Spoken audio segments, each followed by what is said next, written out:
Olha o Lula indo, olha o Lula vindo. Vamos lembrar desse meme, né? Porque agora a gente vai falar da 6ª viagem ao exterior antes de completar 5 meses de governo. O presidente Lula agora desembarcou então no Japão para participar da cúpula do G7. O encontro reúne os países mais industrializados do mundo. Antes de participar do evento na Ásia, o chefe do Executivo Nacional já tinha visitado 8 países desde o início do ano.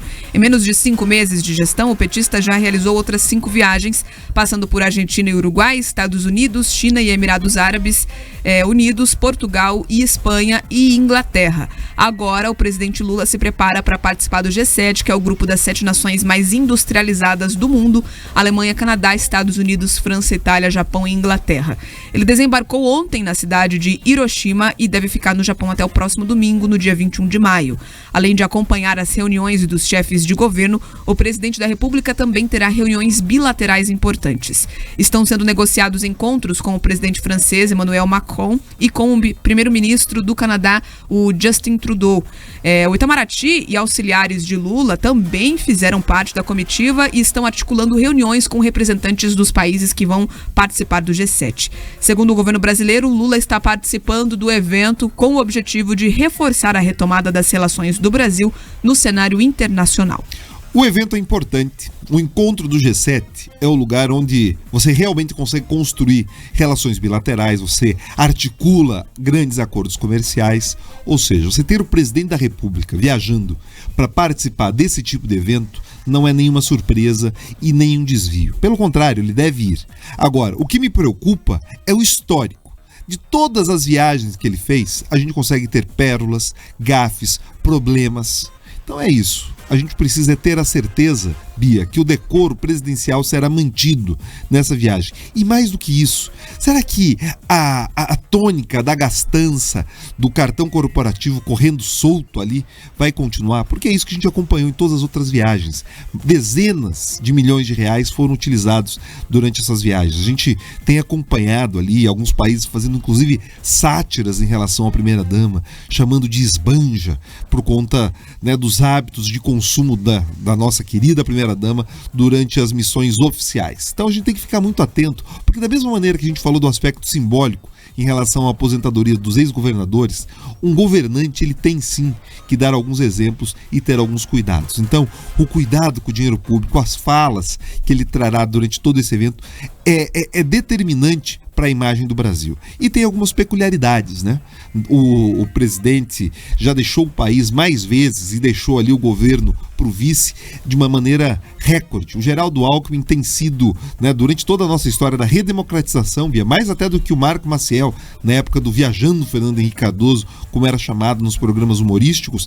Então é o seguinte, se for comparar, atualmente o Lula viajou muito mais, né, do que os presidentes nesse início de mandato. Então, talvez isso explique parte da paralisia que nós temos do governo no Congresso. Então, agora, com exceção do envio do arcabouço fiscal, que conseguiu finalmente ser colocado em regime de votação, foi colocado ali em regime de urgência, a gente tem expectativa que ele seja aprovado até o final da próxima semana, a gente não acompanhou nada de relevante sendo aprovado na Câmara. O governo mostrou que não tem uma agenda clara.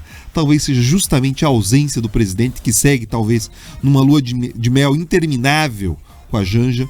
Por isso o governo se sente paralisado. Tem disputas internas as mais terríveis e como eles dependem do Lula para poder mediar essas disputas. Você tem o time da Gleice que puxa de um lado, Fernando Haddad que puxa de outro, Rui Costa que puxa de outro, Alexandre Padilha que puxa de outro e tem o Arthur Lira ali puxando de todos os lados, querendo mais benefício. Então assim, e isso faz com que a nossa agenda siga paralisada. Então é importante que o saldo comercial dessa viagem para o G7 seja positivo, mas no final, politicamente, o Brasil se encontra ainda congelado, Bia. Então, a falta de uma liderança presente contribui para isso. Então, a esperança é que o saldo seja positivo, mas eu sigo pessimista. O histórico não favorece. A gente pode esperar algumas pérolas e alguns deslizes, para dizer o mínimo.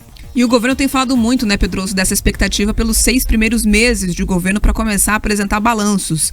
Inclusive, quando a gente fala de números e de dados envolvendo a atual gestão, eles costumam colocar muito ainda a culpa na herança que veio do governo anterior e dizem que a partir aí de 6 meses de governo que será possível visualizar aí mudanças envolvendo a atual gestão. Só que a gente já está na metade do 5º mês aí, chegando nesse fecha de primeiro semestre, e não vimos nenhuma votação importante avançar na Câmara Federal, como você está falando. Muito pelo contrário, o que a gente vê é a criação de CPIs, inclusive de pontos aí que podem impedir o avanço aí de discussões que também são sérias e necessárias. Enquanto isso, o chefe do Executivo, ao invés de conseguir negociar e fechar ali os acordos com o Legislativo para avançar essas discussões importantes para o país, a gente vê um interesse maior nas viagens para o exterior, sempre com essa justificativa de que vai vir aí mais investimentos e resultados positivos para a balança comercial brasileira.